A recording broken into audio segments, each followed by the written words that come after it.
पूरे देश में राम मंदिर चंदा चोरी का मामला गूंज रहा है। लगातार लोग आक्रामक है, लोग विरोध कर रहे हैं, क्या कहें?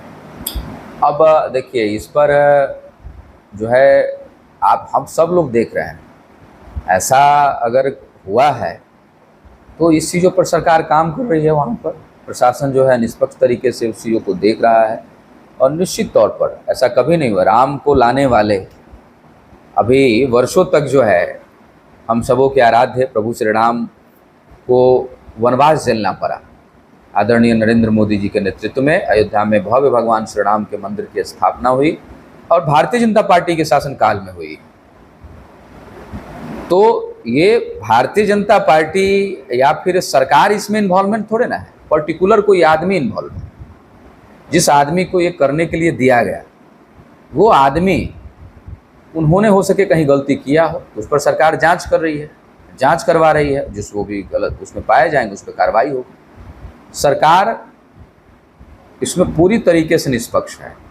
सरकार ने ही मंदिर बनाने का काम किया, भारतीय जनता पार्टी की सरकार में ही मंदिर बना। और आदरणीय नरेंद्र मोदी जी ने, आपने देखा होगा कि अयोध्या में प्रभु श्री राम के मंदिर की स्थापना हो गया। बनारस में अपने भव्य बाबा काशी विश्वनाथ के मंदिर के कॉरिडोर की स्थापना उन्होंने की। बाबा केदारनाथ में कॉरिडोर की स्थापना उन्होंने की। उज्जैन में आप जाइए, वहाँ पर उन्होंने महाकाल में कॉरिडोर की स्थापना उन्होंने की। ये सभी जो भारत की संस्कृति, जो विरासत है, उसको विकसित करने का, उसको डेवलप करने का काम जो है आदरणीय नरेंद्र मोदी जी के नेतृत्व में ही हुआ। तो निश्चित तौर पर अभी आप साउथ में चले जाइए, बहुत सारे ऐसे मंदिरों का विकास जो है का काम जो है आदरणीय नरेंद्र मोदी जी के नेतृत्व में हुआ है और हो रहा है। जो भारत की पहचान थी, सोने की चिड़िया, ऋषि मुनियों का देश, ये सारी चीज़ें खो गया था कहीं ना कहीं। जो सांस्कृतिक जो विरासत थी उसको भारत ने खो दिया था, उसको वापस लाने का काम आदरणीय नरेंद्र मोदी जी ने किया है। भारतीय जनता पार्टी के सरकार में ही इन सभी जगहों का विकास कार्य सुचारू रूप से हुआ है। तो इसमें कोई आदमी गलती किया, किसी आदमी को नियुक्त किया गया, उस तरीके का जो है जो चंदा चोरी का मामला जो आया, ये सब चीज़ें हैं, तो उस पर सरकार काम कर रही है और उस पर ज़रूर जो है निष्पक्ष तरीके से काम होगा और जो भी दोषी होगा उस पर कार्रवाई होगा। देखिए, सभी पार्टियां अपने तरीके से जो है मेहनत करती है। प्रशांत किशोर जी भी वहाँ से मैदान में हैं और वो अपने तरीके से अपना काम कर रहे होंगे, उसी तरीके से आरजेडी अपना काम कर रही है। लेकिन क्योंकि बिहार सरकार ने पिछले कई वर्षों से लगातार बिहार के विकास के लिए काम करती रही है, समाज के सभी वर्गों के लिए, चाहे वह अनुसूचित जाति वर्ग हो, सामान्य वर्ग हो, पिछड़ा हो, अति पिछड़ा हो, सभी समाज के लिए पार्टी ने विशेष तौर पर ध्यान रखने का काम किया। आज पटना में आप जाइए, पटना की स्थिति को आप देखिए। पटना से सटा हुआ ही बांकीपुर है। पटना का कितना डेवलपमेंट हो गया है। पटना में जो है एम्स की स्थापना, आईजीएमएस में जो है टॉप क्लास सुविधाएं के साथ उपचार, पीएमसीएच का ऐतिहासिक हॉस्पिटल बन करके तैयार होने जा रहा है। आप जगह जगह एक्सप्रेसवे देख रहे हैं, मेट्रो का संचालन जो है शुरू हो गया है। ये सब विकास का एक नया जो पैमाना बिहार में लिखा गया, ये पहले भी हो सकता था, लेकिन आरजेडी ने क्या किया, आरजेडी के शासनकाल को भी जनता ने देखा है।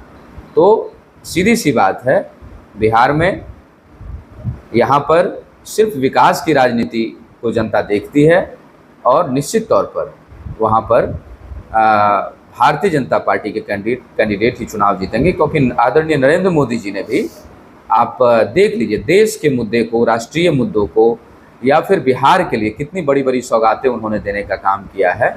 तो बिहार की जनता इस चीज़ को देखती है, उनको विश्वास है एनडीए पे, उनको विश्वास है, भरोसा है भारतीय जनता पार्टी पे। तो निश्चित तौर पर वहाँ से चुनाव जीतने का काम करेंगे। कहा जा रहा है भरत तिवारी एनकाउंटर मामला हो या यूजीसी का मामला हो, सवर्ण नाराज है बीजेपी से। देखिए, कुछ ऐसे मुद्दे होते हैं जो थोड़ा विचलित करते हैं और भरत तिवारी जी वाला जो मैटर है, उस मैटर पर प्रशासन पूरे उस पर जो एसआईटी का भी गठन हुआ है और पूरे निष्पक्ष तरीके से काम कर रही है। जिनकी गलती होगी उनको ज़रूर जो है पनिशमेंट मिलेगा।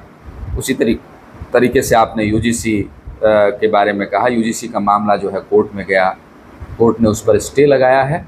तो निश्चित तौर पर जो है ये सब जो भी मामला है उस पर काम कर रही है। अभी केंद्र सरकार या राज्य सरकार इस तरीके के किसी भी चीज़ों को लेकर के एक पक्षीय कभी भी ऐसा नहीं सोचती है। उन्होंने जो हमारी सरकार है वो सभी के लिए काम करती है और कभी पक्षपात करने का काम नहीं करती है। ऐसा कोई भी नहीं है कि कोई नाराज़गी है, हो सके कुछ किन्हीं को किसी कारण से परेशानी हो सकती है, लेकिन बिहार में आज जिस तरीके से सुशासन की सरकार है, सुशासन की व्यवस्था जो आदरणीय नीतीश कुमार जी ने बनाने का काम किया बिहार में, आपने देखा है, हमने देखा है कि बिहार में किस तरीके का दिन दहाड़े जो है लोगों को उठा लिया जाता था।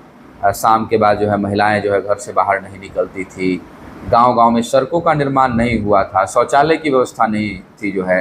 तो ये सारी चीज़ें जो है, थाना पुलिस जो आप देख रहे हैं, इतने थानों में पुलिसिया जो व्यवस्था है उसमें महिला पुलिस की जो है इतने भारी संख्या में नियुक्तियां की गई है। ये सब चीज़ें पहले भी हो सकती थी जब कांग्रेस और आरजेडी का शासनकाल था, लेकिन नहीं हो पाया। तो ये सारी चीज़ें के कारण जो है बिहार में एक अच्छी व्यवस्था कायम हुआ, प्रशासनिक जो चीज़ें हुए वो सुदृढ़ हुआ। आज कोई भी कितना भी बड़ा आदमी हो, कोई भी जो है बिहार में अगर कोई गलती करता है तो उसको उस चीज़ का भुगतान करना पड़ेगा, चाहे वो कोई भी हो। तो ये चीज़ किसकी देन है? आदरणीय नीतीश कुमार जी ने इस चीज़ों को बनाने का काम किया है, एनडीए की सरकार ने बनाने का काम किया है। तो निश्चित तौर पर भरत तिवारी मामले में भी एकदम उचित कार्रवाई होगी और उस पर लगातार जो है सरकार काम कर रही है, इसलिए उसमें कोई नाराज़गी वाली बात नहीं है, न ही यूजीसी के लिए नाराज़गी वाली बात है। सभी लोग हृदय से माननीय प्रधानमंत्री जी को मानते हैं, बिहार में एनडीए की सरकार को मानते हैं, आदरणीय नीतीश कुमार जी, सम्राट चौधरी जी को मानते हैं। सभी लोग जो है मिल करके और सहयोग करेंगे और इस पर सरकार जो निष्पक्ष तरीके से काम करेगी।